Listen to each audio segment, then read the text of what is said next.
sa gare sa gare sa ne sa gare sa.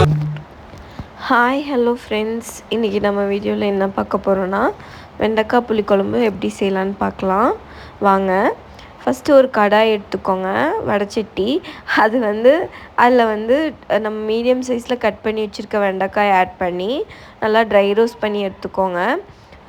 நல்லா கருகாமல் நல்லா பொறுமையாக வதக்கி எடுத்து ஆற வச்சுக்கோங்க ஒரு பிளேட்டில் போட்டு.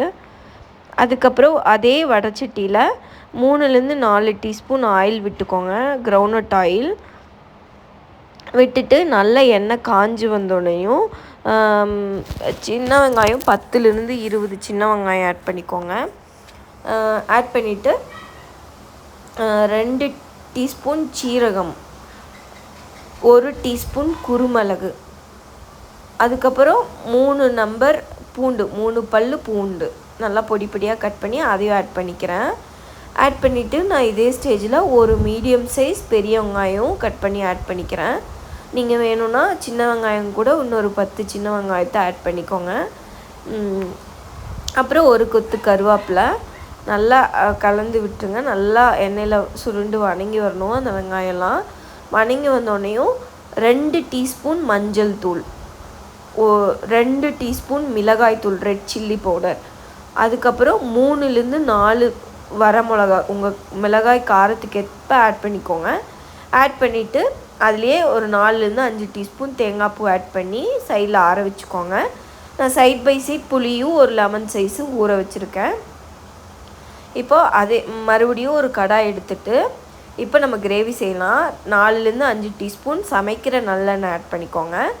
ஆட் பண்ணிவிட்டு அதில் 1 டீஸ்பூன் வெந்தயம், நல்லா வெந்தயம் வெடித்து வந்தோடனையும் நான் 3 பச்சை மிளகா நீட்டாக வாக்கில் கட் பண்ணி எண்ணெயிலே பொரிச்ச மாதிரி வதக்கிடுறேன்.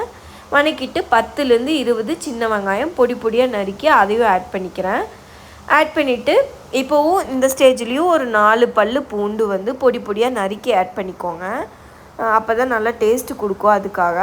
அப்புறம் ஒரு கொத்து கருவேப்பிலை எல்லாம் கலந்துட்டு நல்லா எண்ணெய் வெங்காயம் கண்ணாடி பதத்துக்கு வதங்கி வந்தோடனையும் 2 மீடியம் சைஸ் தக்காளி ஆட் பண்ணிக்கிறேன். ஆட் பண்ணிவிட்டு தேவையான அளவு உப்பு ஆட் பண்ணிக்கிறேன். வெங்காயத்துக்கும் தக்காளிக்கும் நல்லா வணங்கி வரக்காக நான் 3-4 டீஸ்பூன் உப்பு ஆட் பண்ணி நல்லா கலந்து விடுறேன். நல்லா இந்த ஸ்டேஜில் எண்ணெய் பிரிஞ்சு வரும்போது நம்ம ட்ரை ரோஸ்ட் பண்ணி வச்சுருந்த வெண்டைக்காயும் ஆட் பண்ணிக்கிறேன். ஆட் பண்ணிவிட்டு நல்லா மிக்ஸ் பண்ணி விட்டுருங்க.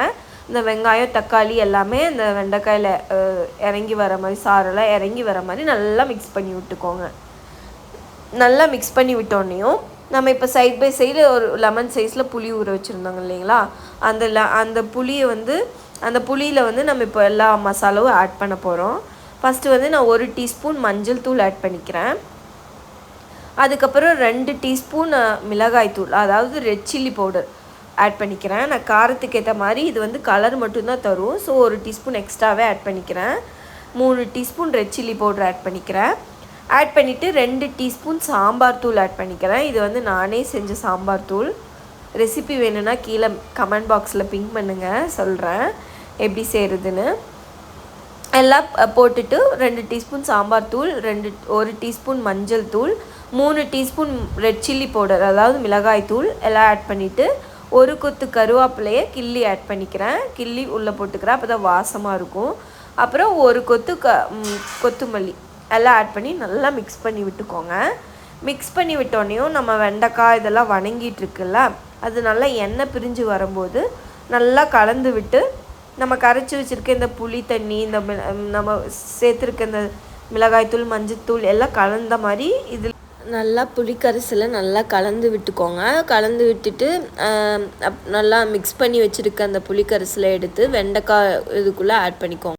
ஆட் பண்ணிவிட்டு நல்லா வெண்டைக்காய், தக்காளி, வெங்காயம், இந்த புளி தண்ணி, இந்த மஞ்சள் தூள், மிளகாய் தூள் எல்லாம் கலந்த மாதிரி நல்லா ஊற்றி மிக்ஸ் பண்ணிக்கோங்க. நல்லா மிக்ஸ் பண்ணி விட்டோன்னையும் நம்ம அரைச்சி வைக்கிறதுக்காக நம்ம எல்லாம் ஆட் பண்ணி சைடில் ஆற வச்சுருந்தோம்ல, அதை நம்ம கிரைண்ட் பண்ணி எடுத்து இதுலேயே நல்லா எண்ணெய் பிரிஞ்சு வரும்போது இந்த கிரைண்ட் பண்ணி வச்சதையும் இதில் ஆட் பண்ணிக்கோங்க.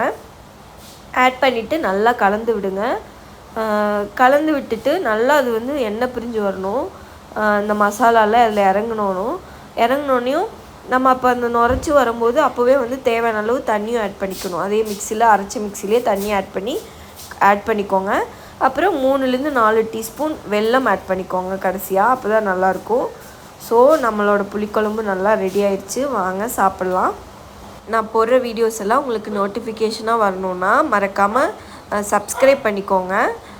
சைடில் இருக்க பெல் பட்டனையும் கிளிக் பண்ணிக்கோங்க. ஆல் கொடுத்துருங்க. தேங்க்ஸ் ஃபார் வாட்சிங் ஃப்ரெண்ட்ஸ்.